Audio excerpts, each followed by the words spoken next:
بسم اللہ الرحمن الرحیم۔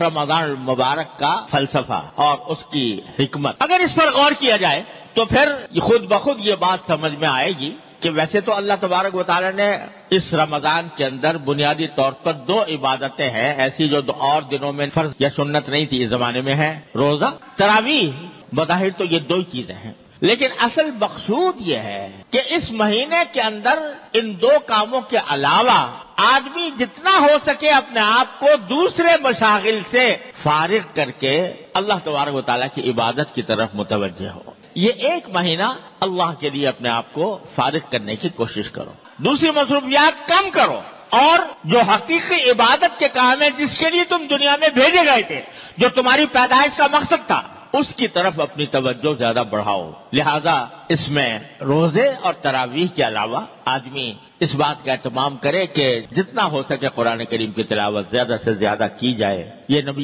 کریم صلی اللہ علیہ وسلم کی سنت بھی ہے، اور جب رمضان کا مہینہ آتا تھا تو حضرت جبریل امین علیہ السلام نبی کریم صلی اللہ علیہ وسلم کے ساتھ قرآن کریم کا دور کیا کرتے، ایک مرتبہ حضور اقدس صلی اللہ علیہ وسلم پڑھتے، ایک مرتبہ جبریل امین پڑھتے۔ کیا منظر ہوگا، وہ کیا عالم ہوگا، ہر سال یہ ہوتا، اور آخری سال اس میں دو مرتبہ یہ دور کیا گیا سرکار دو عالم صلی اللہ علیہ وسلم اور جبریل امین کے درمیان۔ تو اس لیے قرآن کریم کی کو خاص نسبت ہے رمضان سے، تو اس میں رمضان کے اندر پہلے سے طے رکھیں کہ بھئی تلاوت قرآن کی مقدار عام دنوں سے زیادہ اس میں بڑھائیں گے۔ اگر پہلے کبھی موقع نہیں ملا ہے تو قرآن کریم کا ترجمہ، اس کی تفسیر کسی مستند تفسیر کے ذریعے کی مدد سے اس کو پڑھنے کا بھی اہتمام کیا جائے۔ تو تلاوت، پھر چلتے پھرتے ذکر، اور بعض وہ عبادتیں، نفلی عبادتیں جو عام دنوں میں ادا کرنے کی توفیق نہیں ہوتی، رمضان کے اندر اس کا اہتمام کر لیا جائے۔ مثلا آخر شب میں تہجد پڑھنے کا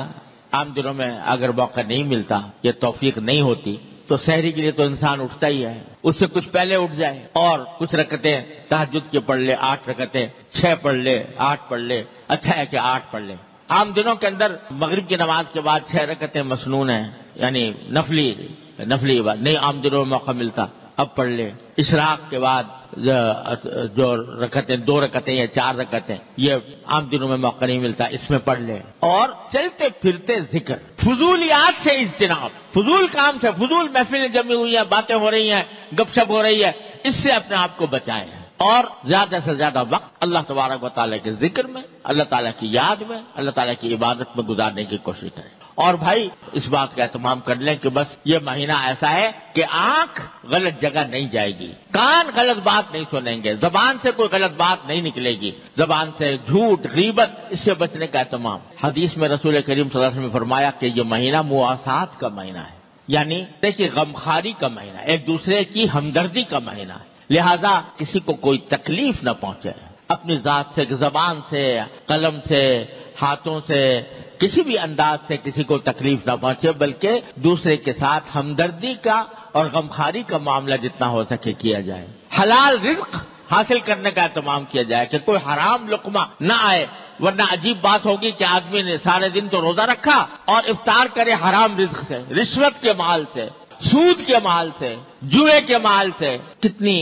شرم کی بات ہوگی کہ روزہ رکھا اللہ کے لیے اور افطار کیا حرام رزق سے۔ ان تمام چیزوں کا اہتمام کر کے مہینہ گزارا جائے گا تو انشاءاللہ اس مہینے کا جو اصل مقصد ہے کہ انسان کی روح کو تقویت ملے، وہ انشاءاللہ حاصل ہوگا۔ اور اس کے بارے میں رسول کریم صلی اللہ علیہ وسلم سے ایک حدیث بھی مروی ہے کہ آپ نے فرمایا کہ من سلم لہ رمضان سلمت لہ السنہ، جس کا رمضان سلامتی سے گزر جائے، سلامتی سے گزرنے کا معنی ہے کہ اطاعت میں گزرے اور گناہوں سے بچ کر گزرے، تو سلمت لہ السنہ، انشاءاللہ اس کا سارا سال بھی سلامتی کے ساتھ گزرے گا۔